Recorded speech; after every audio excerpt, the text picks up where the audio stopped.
Alright guys, so I've been working on this all day. I was planning to get the front suspension done, the engine mounted and welded, and the drivetrain in and do a test drive.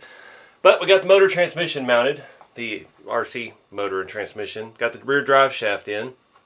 So that's all good to go. No electronics. The front suspension ate up all of my time. And right there at the end, I put it together wrong. I took it apart to put it back together inverted, and yeah, did it wrong again, so just had to redo it there real quick. Got a couple little things I need to work out. So I didn't know I was going to use a leaf spring. I really was just, I cut that V off the front and welded it on upside down, and that was going to move the shocks out, but it backfired on me, and the shocks were massively too long for the mount at that point, because I did move the mount down, and by moving the upper mounts out, it was just not going to work.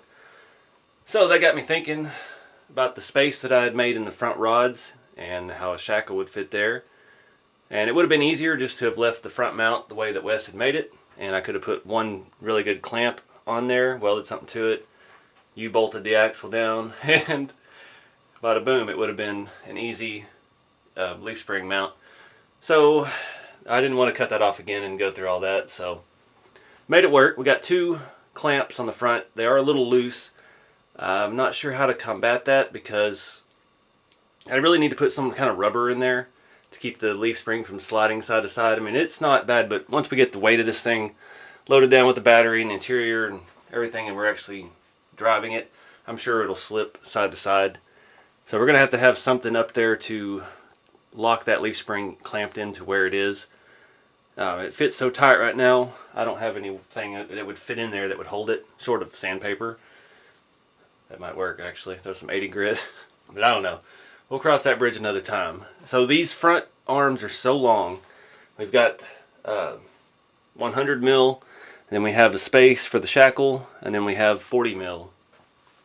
And it was just making the front end too sloppy. I've got ultra scale heim joints, have a little bit more slop than your standard rod ends.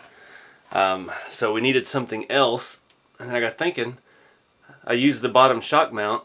It was the same width as the inside of the shackle. So I just put that inside of the shackle and made us a 3-link, or a panhard basically, on our 2-link. And yeah, works pretty well. We've got fair amount of travel. The front is sitting a little high, but it's right now the whole body and pipe and everything is parallel with the ground. We've got a pretty good range of movement. That motor is very heavy, so I think once we get a battery, ESC radio, and the interior in this, it should be alright. But like I said, I gotta figure out a better way to clamp this down to where it won't slide through here, because it will move a little bit if you push on it.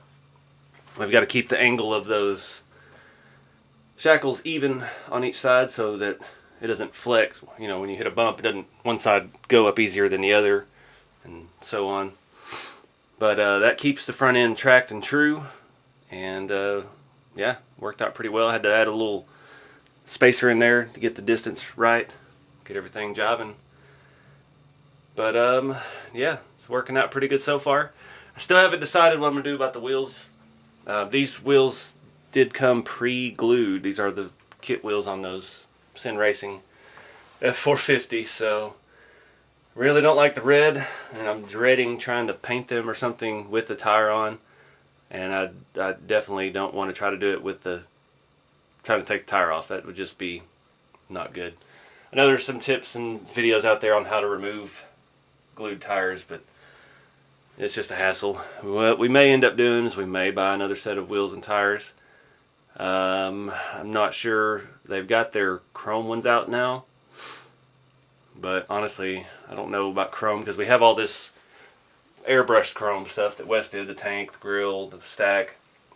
So actual chrome wheels on there would probably clash a little bit. I'm thinking more black wheels maybe. I had thought, since the motor's shiny blue and the body's shiny red, when I have white wheels, it'd be red, white, and blue. But then my green interior really clashes, so I don't know yet. Anything could happen. But let me know what y'all think for the wheels. And I know that stack looks crooked on there right now, but once we get it all done, it does have an attachment to the body, and I haven't put the rag top on yet.